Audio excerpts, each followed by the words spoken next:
Hello, my beautiful friends. If you are new here, my name is Shay and welcome to my channel, A Book Affair. If you are returning, hey girl, hey, hi guy, hey. So friends, do not look confused. Yes, you probably saw my previous video with the exact same outfit, but your girl decided to do 2 videos in one day. I hope that you checked out my previous video. If you did not, go check that out because that is my June TBR video and I did it with a color wheel, so very, very proud of myself. Now this video, it is my May wrap up. Y'all, May was a beautiful, beautiful, beautiful, beautiful month.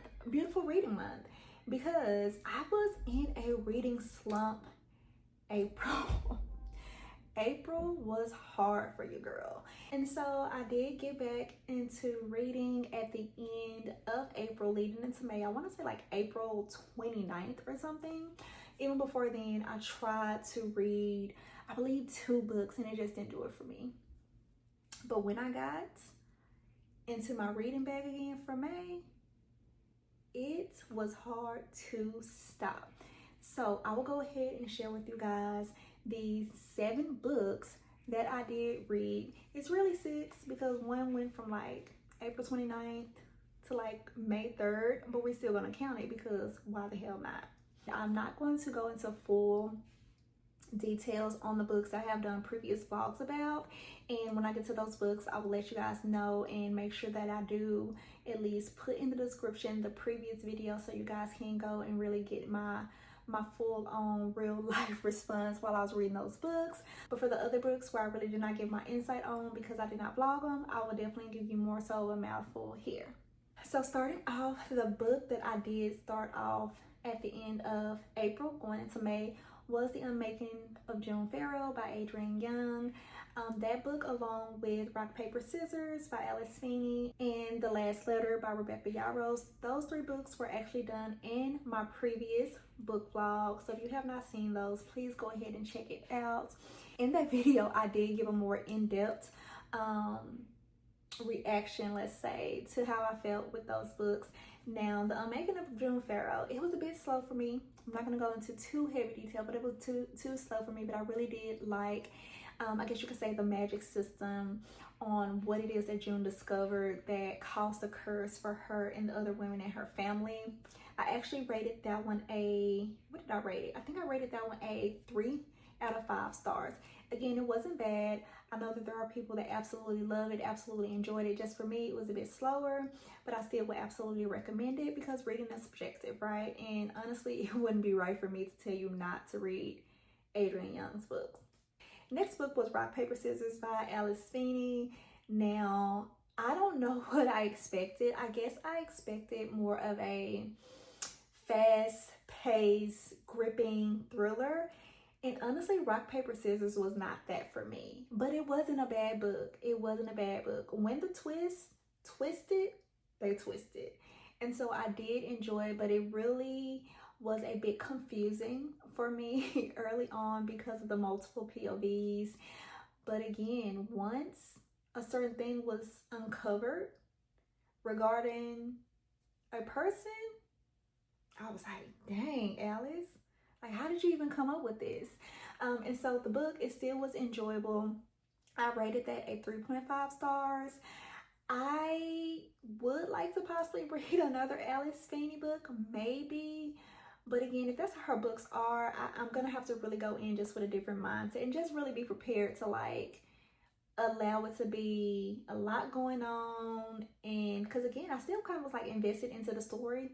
But with the multiple POVs, it just kind of like threw me off just a tad bit. I still absolutely will give another one of her books a try. Which one? Not exactly sure.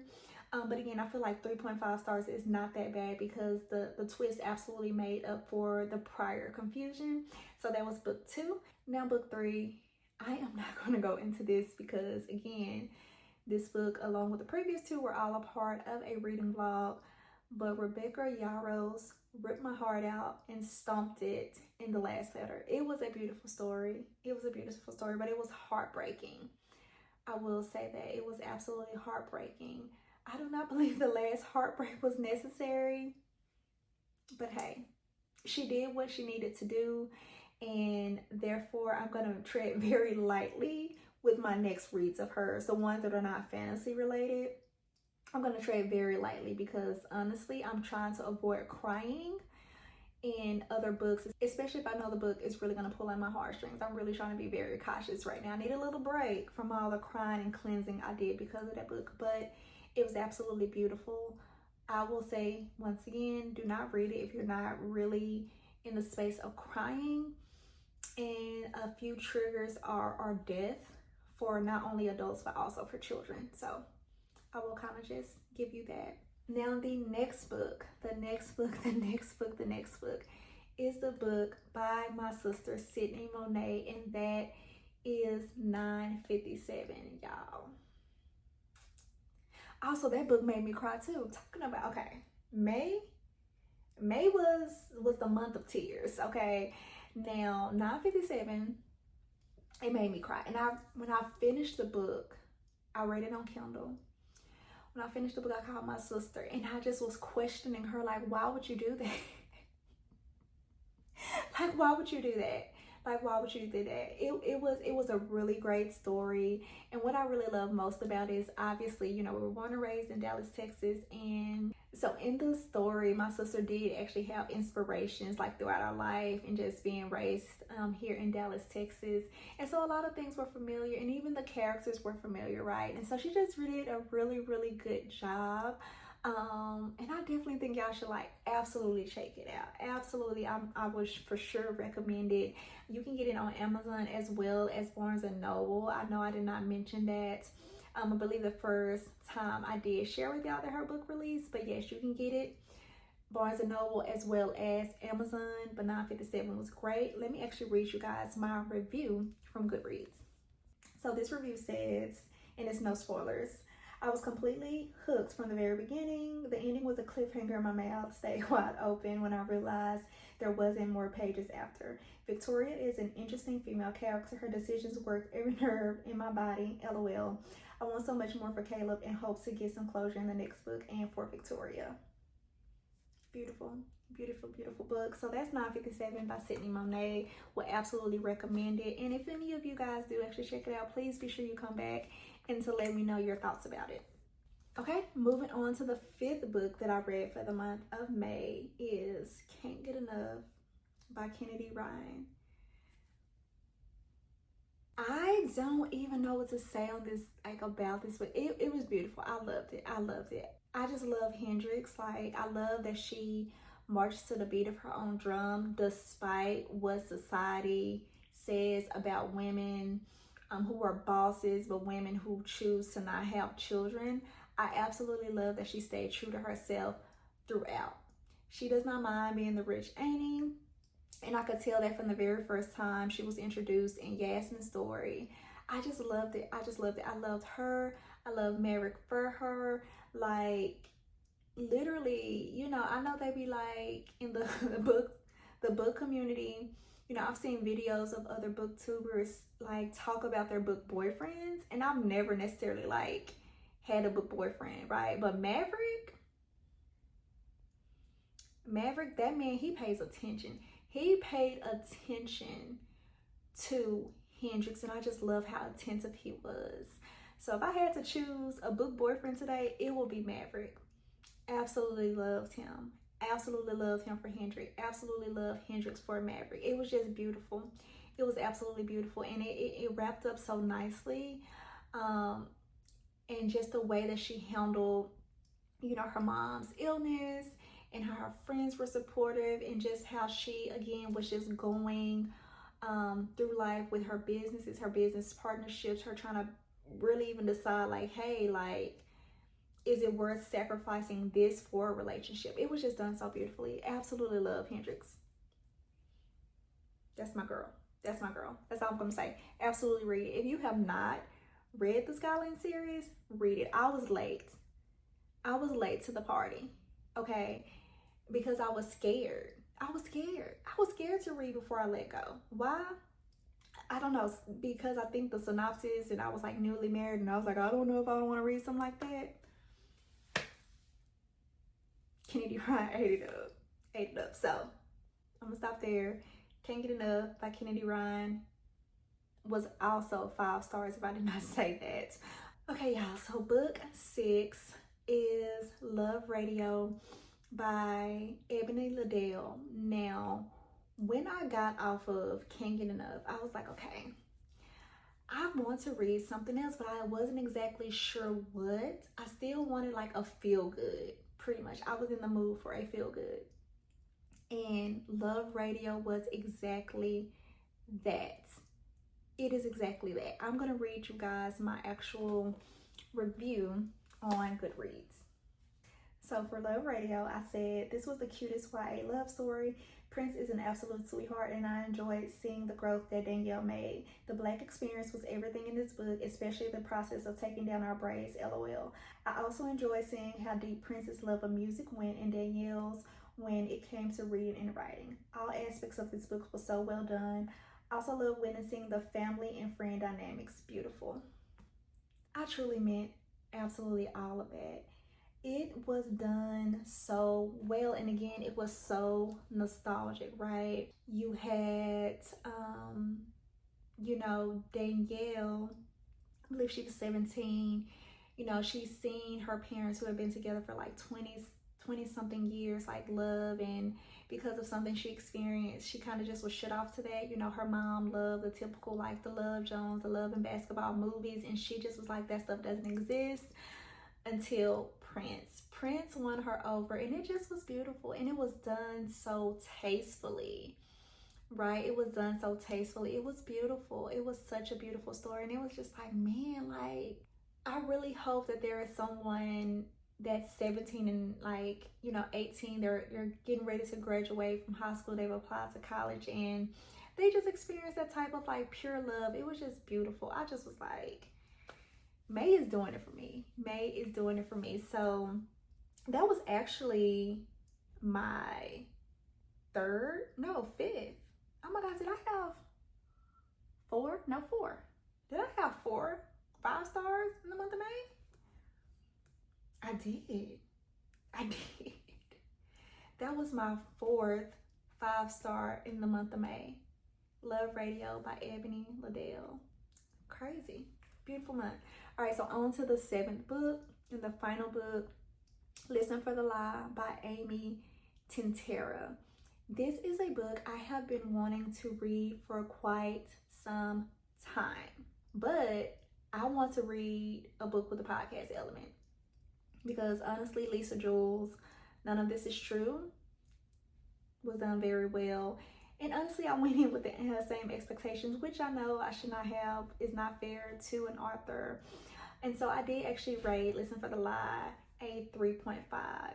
It still was a good story. There was just something missing, and honestly, it's really hard to put my finger on it.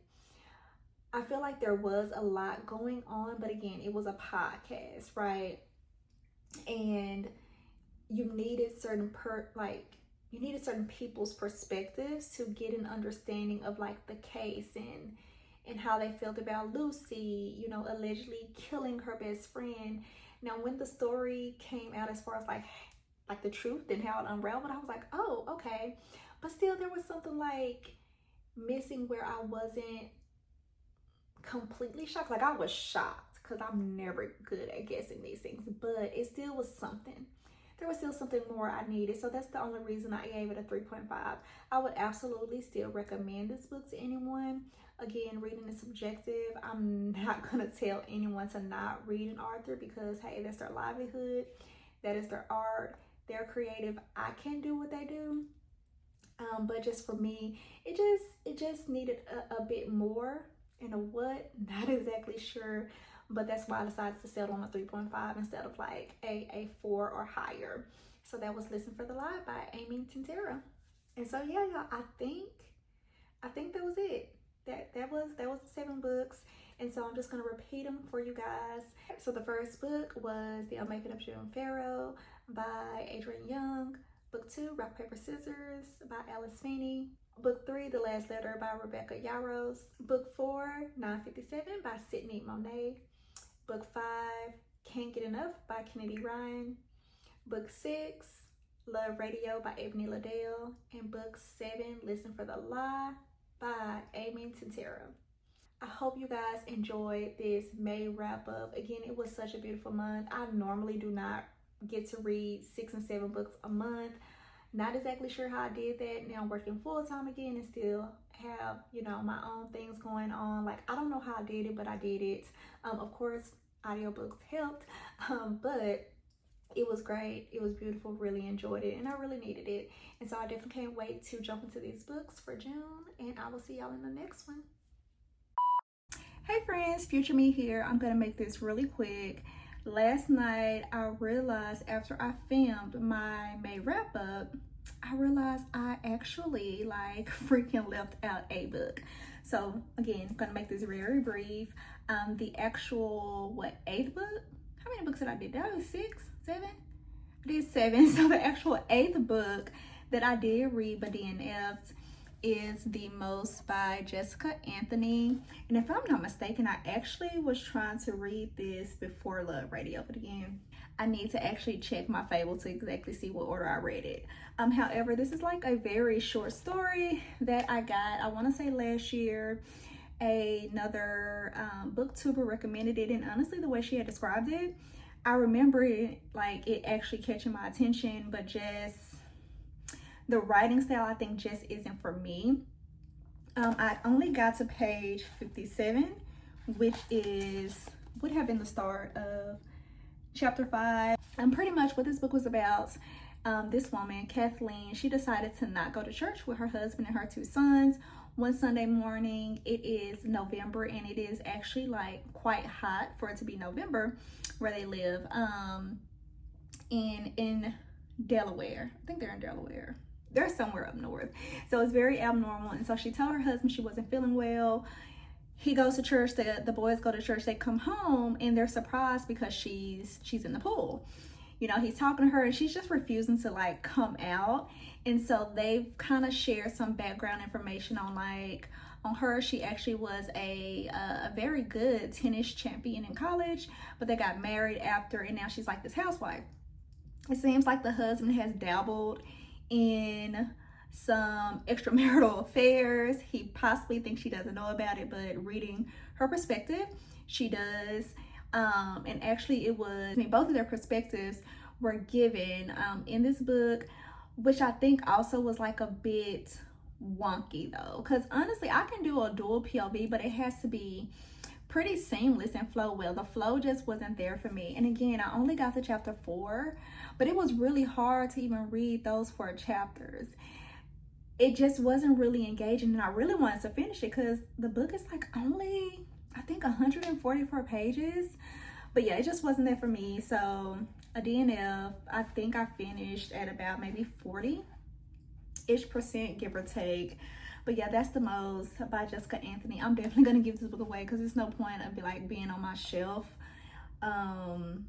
if it just didn't, you know, pull me in. So yeah, that is the 8th book that I attempted to read for the month of May. May again still was a very good month. Y'all know I don't mind DNF in a book, and it just so happens to be this one. Again, thank you guys for staying to the very end of this video. I appreciate y'all, and I'll see y'all in the next one. Bye.